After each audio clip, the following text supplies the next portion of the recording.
Generally, that's it. That's it. I see. It's like we live in a dopamine world. Yeah. The dopamine world eventually burns out the transmitters, and it overshadows the serotonin that we're looking for. Serotonin gives us a sense of contentment. It gives you capacity to focus, overcome a problem, and feel successful. Yes. Don't mind me. You know me. I'm always fidgety. So I'm like fidgeting with little pieces of cut paper. Yeah, that's just my ADHD. People sometimes think that I'm not paying attention. It keeps me paying attention. I understand. Believe me, I get it. Totally. Yeah. Are we on camera? Are we talking yet? We are. Yeah. It's hard for me to sit still completely. Yeah. So I'm just very fidgety. I don't know if I'll ever be able to fix that. I'm not even interested in you fixing that because I think your ancient history is that you were a hunter. I have a friend, she did her PhD work because she has ADHD, diagnosed, medication. She went and did a deep dive in it, and what she discovered is that there's two kinds of people in the world. There's hunters and there's gatherers, and they go back 250,000 years and longer. You don't say I would be a hunter. You are the guy with the crossbows. Yes, you are a hunter.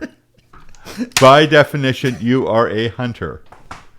And so hunters are very, very good at, when they're on the hunt, you can be highly focused. You can pick a little hair off a branch and smell it and say, it's about 3 hours old and it's a fairly good size by the length of the hair mammoth. You can be very, very detailed, get right into it and on it. You're very focused. You're very on it. And as soon as you're hunting with other people, that's the other part, together, it turns on your inner dynamo, which gets you even more focused. I see. Than the average person. You got it? Yeah. Her PhD paper was titled, How to Be a Hunter in a Gatherer's World. No, How to Survive as a Hunter in a Gatherer's World was the So how do you title. survive? How do you survive it? The answer isn't taking drugs. No, the answer is not. The answer to me is doing things like mindfulness. I think there's more value in doing some therapy, and I think even in getting at, as Gabor Mate would say, getting at that issue that underlies it, the trauma that underlies all of that. And the other course for me is that works for me and other people I've taught, hundreds, thousands of people I've taught to meditate over the years who had ADHD. Those people very slowly over time start to become more focused, more self-regulated. And yes, they will always be hunters, but their level of self-regulation and control over the response times, that kind of thing, is much higher, and the capacity to focus much greater. And so they are highly functional in a gatherer's world that we live in. By the way, a lot of people that are, I would say, really good in the area of, say, entrepreneurship are hunters. I see. Yeah. I see. So why do the drugs work for a little while and then stop working? For the same thing. Like I know that on like the neurological way, like I understand how they work with neurotransmitters and they deplete them. Yeah, like I understand on that level how it stops working. Yes. Is there another reason why the drugs stop working? Generally, that's it. That's it. I see. It's like we live in a dopamine world. Yeah. The dopamine world eventually burns out the transmitters, and it overshadows the serotonin that we're looking for. Serotonin gives us a sense of contentment. It gives you capacity to focus, through grit, overcome a problem and feel successful. Yes, I achieved this through my hard efforts, and there's a sense of contentment and being able to snuggle up to life a bit and say, yeah, I did that. Whereas dopamine, it's needing pleasure. The pleasure just feels like a distraction. It is, and that's where parenting comes in. Because if you in Adlerian parenting, there's the opposite of praise, which is dopamine, the dopamine hit. You did good, you're the great, you're the best, whatever, is encouragement. I see. And encouragement is encouragement, putting courage into you. Okay. And that means that we would look at your efforts, your improvements, how you feel you can contribute, how you connect, and how you feel capable, and how we encourage those three areas of those three C's of connection, feeling capable, and that sort of thing, and contributing. So when you contribute to the community, when you feel that you can feel capable in your contributions, and that creates a connection, you are a much higher level of well-being. So do you think a lot of people are really miserable with their lives because they're not contributing to bettering any part of their community? The problem is the last word, community. as I mentioned, it's just thinned out so much. You don't have a community to contribute to. No. When I grew up, here's a really good story. When I grew up, I grew up in a dairy farm in Richmond. I knew everybody with all the names and the story from the other Irish and Scotch families that are around us, the Ukrainians and their story and when they came over. I knew all of that. There I am at 12 with my .22 shotgun on my handlebars of my bicycle, and I'm riding from number 1 road to number 2 road, which is a mile. Why do you have a shotgun? Not shotgun, 22. Did I say shotgun? Yeah, you said shotgun. I meant 22. Cooey 75, 22, single shot.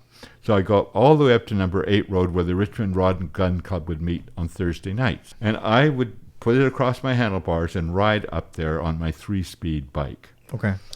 Every week. Today, I would suggest I would get about a block before there was a SWAT team. Right. Because people knew who I was. We knew each other's stories. And the other interesting thing there in sense of community, and I want to get at it because this is what we've lost. When Les McDonald got very ill, the word went out. We all got up early, milked our cows. We had a fairly large farm. Les McDonald had 100 cows. But who showed up? The Ukrainians, the Roman Catholics, that group of people, the Protestants, all the different groups arrived at the farm, and we milked the cows for almost a month. Wow. Fed them, cleaned them up, got them out in the fields. That's community. Did anybody ask for a penny? Did they ask for a thank you? No. But I know that when haying season came around, Les had a huge hay baler, that he was saying, do you guys need the baler this year? Yeah, that would be really helpful. I see. And so there was a sense of that. Church was a thing. It wasn't for religion so much as the community. I see. So that's what we've lost. And it arrived, first of all, with the television. Oh, the television. Television was the start of it. Because Sunday night was the Ed Sullivan Show and Gunsmoke, and that was, I remember all that. In fact, the first television I saw was the coronation of Queen Elizabeth when she became the queen. So instead of being in communities, people would spend their weekend nights watching shows alone. Yeah, it was the beginning of being isolated. I see. And now it's got more and more and more with time, is what I've watched. A good friend of mine owns a bookstore quite well known in Vancouver, Banyan Bookstore. Banyan is one of my favorite bookstores in Vancouver. I go in there and buy books. He said that only less than 40% of their sales are for books. The rest is for clothing, and stuff? crystals, bells, incense, everything little else. statues. Yeah, exactly. Because their capacity to focus is gone. I feel like your intelligence dwindles when you're not reading. The people who will rule the world, and the children now who will rule the world, would be those who are learning to read now.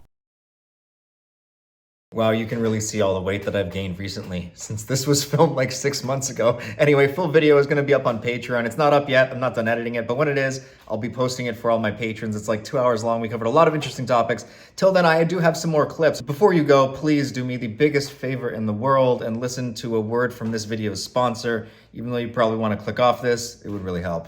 Cheers. And do you guys know what else can change you, hopefully for the better? Merrick Health. This video's sponsor. Okay, no, that was super cheesy. Merrick Health is a hormone optimization clinic. Over 4 years ago, I went on TRT, testosterone replacement therapy, but the guys that I had monitoring my blood work were doing an absolute garbage job. They honestly just really didn't care. So then when I joined up with Merrick Health, one of their professionals went over my blood work. I was able to see so many problems with my health that I couldn't just see before, because your blood really does tell you everything. So I don't want it to sound like I'm over here saying everyone needs to get on TRT. I'm not saying that. Merrick Health is going to help you optimize all of your hormonal blood markers. They can identify things like bad sleep patterns, things that you need to change in your diet, and then they can give you a personalized, tailored plan to help fix those things. And hey, maybe something that does need to fix is your testosterone is low. I think my testosterone was low just because when I was a kid, my parents made me a vegetarian and they didn't allow me to grow up eating meat. Because when I finally did go on TRT, my voice deepened, I started growing a thicker beard, I saw a lot of benefits. Anyway, I cannot speak highly enough of Merrick Health. Their knowledge of just all of the biomarkers and what to look for, it far succeeded what my doctor knew. And if you guys want to get a great 10% discount code as seen on my whiteboard, you can head over to Merrick Health right now, use the code PsychSubstance and save 10%.